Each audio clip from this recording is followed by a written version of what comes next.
Hello বন্ধুরা, চলে এলাম অ্যাক্সিয়াম-1 মিশনের আপডেট নিয়ে। আপনারা জানেন যে 4জন মহাকাশচারী বা তার মধ্যে 3জন মহাকাশ পর্যটককে নিয়ে গত 8ই এপ্রিল এই 2022-এরই রওনা দিয়েছিল একটি স্পেসএক্সের ফ্যালকন 9 রকেট আন্তর্জাতিক মহাকাশ স্টেশনের উদ্দেশ্যে, এবং কথা ছিল 8 দিন সেখানে এই 4জন কাটাবেন। তবে 8 দিন নয়, 17 দিন কাটিয়ে অবশেষে সেই 4 মহাকাশচারী ফিরলেন পৃথিবীতে। ওনারা এসে পড়লেন একেবারে আটলান্টিক মহাসমুদ্রর উপরে, অবশ্যই প্যারাশুটে চেপে বা প্যারাশুটে করে। তাদের ক্রিউ ড্রাগনের যে ক্যাপসুলটি সেটি এসে পড়ল। তার আগে বলে দিই, এই মিশনের গতকাল থেকেই শুরু হয়ে গেছিল তোড়জোড়, এবং ক্রিউরা মহাকাশ স্টেশন থেকে বিদায় নেওয়ার পর আনডকিং হয়। আনডকিং মানে হচ্ছে তাদের ক্রিউ ক্যাপসুলটি মহাকাশ স্টেশনের সঙ্গে ডিটাচ হয় এবং পৃথিবীর মাটির দিকে ফেরত আসে। যদিও মাটিতে নয়, এটি জলে এসে পড়ল। এবং এই যে মিশনগুলি হয় স্পেসএক্সের, সেই মিশনের ক্রিউ ক্যাপসুল যে স্প্ল্যাশ ডাউন হয় তা কিন্তু আটলান্টিক মহাসাগরেই এসে স্প্ল্যাশ ডাউন হয় বা নামে। সেখান থেকে তাদের উদ্ধার করে কোস্টগার্ডরা। আমরা একটা জিনিস এই মিশনে নতুন দেখতে পেলাম, সেটা হচ্ছে ক্রিউ ক্যাপসুলের ভিতর থেকে ক্যামেরায় লাইভ ফুটেজ দেখতে পেয়েছি। আপনারা লাইভের নির্বাচিত অংশ দেখতে পাচ্ছেন। এই 4জন যে মহাকাশচারী গেছিলেন, 4জনের নাম আমি একবার বলে দিই। অ্যাস্ট্রোনটস মাইকেল লোপেজ-আলগ্রিয়া, ল্যারি কোনোর, আইস্টান, স্টেবল এবং মার্ক প্যাথে। ওনারা রিটার্ন করলেন 17 দিন বাদে পৃথিবীতে।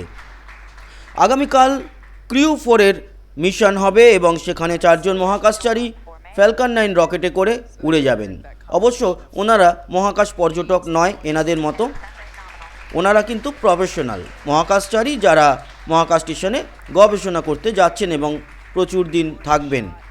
তারপর ক্রিউ 3 মিশনের 4 মহাকাশচারী ফেরত আসবেন। তবে ক্রিউ 1, 2, 3, 4 এই মিশনগুলির সঙ্গে অ্যাক্সিয়াম-1 মিশনের কোনো সম্পর্ক নেই। এই মিশন কিন্তু শুধুমাত্র মহাকাশ পর্যটনকে যাতে আরও উন্নত হয় তার জন্য পাঠানো হয়েছিল। আমরা দেখতে পাচ্ছিলাম যে 4টে প্যারাশুট খুলেছিল এই ক্যাপসুলটির এবং পৃথিবীর দিকে দ্রুত গতিতে নেমে আসছিল। সয়ুজে থাকে 3জন, কিন্তু ক্রিউ ক্যাপসুলে থাকে 4জন।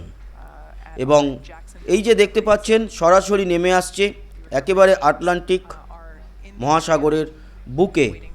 সেখানে কিন্তু যেই জায়গাতে নামবেন ওনারা, সেই জায়গাটা মার্ক করে ফেলা হয়েছিল।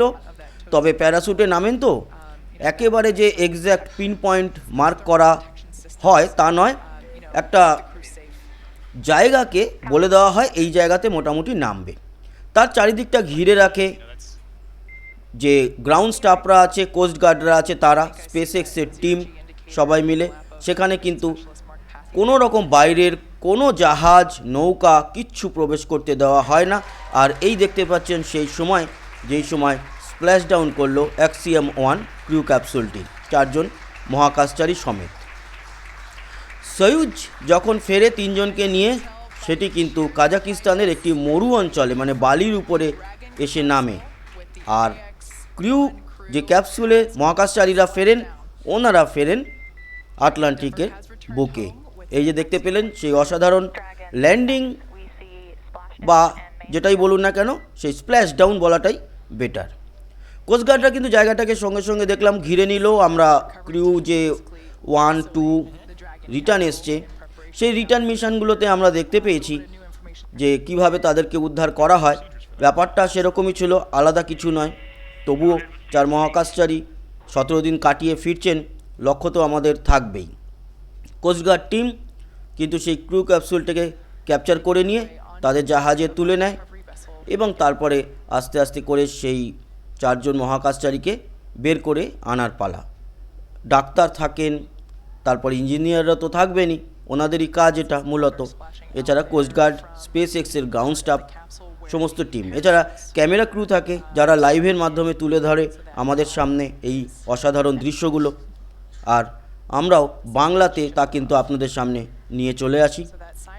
সেই মিশনেরই আমরা লাইভের নির্বাচিত অংশ নিয়ে এলাম।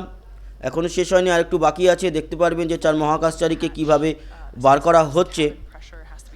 গতকাল রাত্রির 8টা নাগাদ ওনাদেরকে মহাকাশ স্টেশন থেকে বিদায় জানানো হয়েছিল। তারপর মাঝরাতের দিকে আমাদের এখানে যখন গভীর রাত ভারত বাংলাদেশে, তখন কিন্তু ওনাদের ওখানে দিন। সেই সময়টায় ওনাদের এই ক্রু ক্যাপসুল স্প্ল্যাশডাউন হলো এবং সেই দৃশ্যই দেখতে পেলেন, এবং দেখতে পেলেন যে 4 জন মহাকাশচারী ভিতরে কিভাবে বসে আছেন। তো এইভাবেই পরপর 4 মহাকাশচারীকে বের করে আনা হলো। ওনাদের খুব বেশি অসুস্থ থাকারও কথা নয়, তার কারণ মাত্র 17 দিনই ছিলেন। অন্যান্য মহাকাশচারীরা 5 মাস 6 মাস, কেউ 1 বছর কাটিয়ে ফেরেন। তাই ওনাদের শরীরে যতটা সমস্যা হওয়ার কথা ততটা সমস্যা কিন্তু এনাদের শরীরে হয় না। তো এই ছিল Axiom-1 রিটার্ন মিশনের হাইলাইটস। টোটাল ব্যাপারটাই আপনাদের সামনে তুলে নিয়ে এলাম। আশা করি আপনাদের ভালো লেগেছে এই ভিডিওটা। সঙ্গে থাকবেন আমাদের সাবস্ক্রাইব করে। আগামীকাল কিন্তু লাইভ মিশন রয়েছে ক্রু 4, দেখতে ভুলবেন না আমাদের সঙ্গে। ধন্যবাদ, আবার দেখা হবে। সবাই ভালো থাকবেন, সুস্থ থাকবেন। টাটা।